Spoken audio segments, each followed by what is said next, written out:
পাহাড়ের পাশে ছোট্ট একটি গ্রামে দুই স্বামী স্ত্রী সিজু ও রিমু বসবাস করত। দুজনেরই মধ্যে ভালোবাসা অটুট ছিল।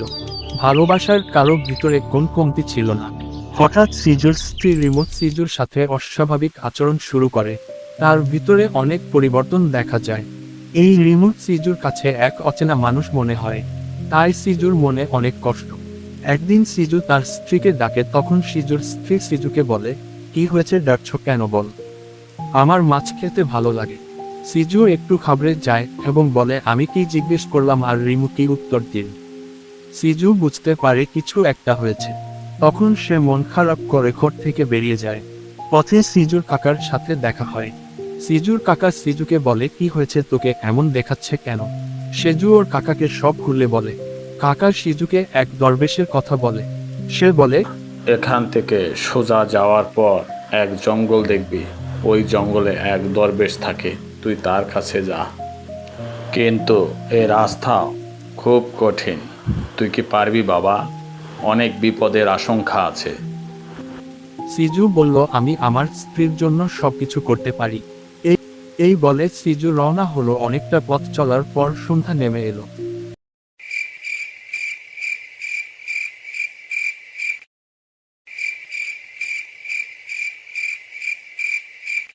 সুযোগ গভীর জঙ্গলের ভিতর দিয়ে হাঁটতে লাগলো। সে পিছনে কিছু একটা অনুভব করে, তবুও সে পিছনের দিক না তাকিয়ে সামনে এগিয়ে যায়।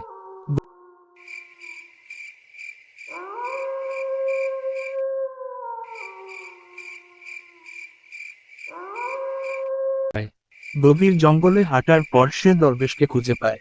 শিশুকে দেখে দরবেশ বলে, কে তুই? কেনই বা এই গভীর জঙ্গলে এসেছিস? কিসের জন্য এসেছিস? এই জঙ্গলেতে কেউ আসে না। এখানে আসা তো খুব কঠিন।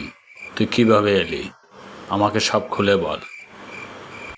বাবা, আমি পাহাড়ের পাশে ছোট্ট একটি গ্রামে আমি আমার স্ত্রীর সাথে বসবাস করি। আমার স্ত্রী ইদানিং খুব অস্বাভাবিক আচরণ করছে। তাকে আমি যাই জিজ্ঞেস করি না কেন, সে বলে মাছ খেতে আমার ভালো লাগে। সে আমার দিকে অদ্ভুতভাবে তাকায়, যা আগে কখনো এভাবে তাকায়নি। শোন, তোর স্ত্রীর দিকে এক খারাপ ডাইনি নজর দিয়েছে। ওই নজরের কারণে তোর স্ত্রীর এই অবস্থা। বাবা, এ থেকে আমার পরিত্রাণের উপায় বলুন। কিভাবে এই সমস্যার সমাধান করতে পারি? শোন, এই সমস্যার সমাধান করার জন্য একটা উপায় আছে। সেটি হলো, তোর স্ত্রীকে 3টি কথা বলবি। যে 3টি কথা বলার জন্যই তোর স্ত্রীর নেগেটিভ শক্তি চলে যাবে এবং পজিটিভ শক্তি নির্গত হবে। 1, প্রথমে তুই বলবি, তোমাকে পেয়ে সত্যি আমি খুব খুশি। 2, তুমি আমার যোগ্য স্ত্রী। তোমাকে পেয়ে সত্যি আমি ধন্য। 3, তোমাকে আমি সারা জীবন ভালোবাসবো। এই 3টি কথা বলার পর তোর স্ত্রীর নেগেটিভ শক্তি দূর হয়ে যাবে এবং পজিটিভ শক্তি আবার ফিরে আসবে।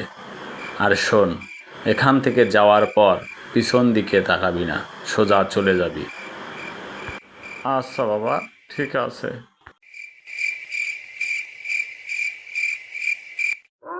সিজু বাড়ি ফেরার পথে যখন গভীর জঙ্গল দিয়ে যাচ্ছিল, ঠিক তখন এক ডাইনি তার পিছনে এবং পিছন থেকে বলে, এই দাঁড়া, তুই তোর স্ত্রীকে এই 3টি কথা বলবি না, কারণ এই 3টি কথায় সম্পর্ক মজবুত হয়। এই কথা আমরা শুনতে পারি না, আমাদের কানে লাগে। এরপর সিজু বাড়ি পৌঁছে তার স্ত্রীকে দরবেশের দেয়া 3টি কথা বলে। সঙ্গে সঙ্গে তার স্ত্রী আগের অবস্থায় ফিরে আসে। আমাদের প্রত্যেকেরই এই 3টি কথা আমাদের স্ত্রীদেরকে বলা উচিত।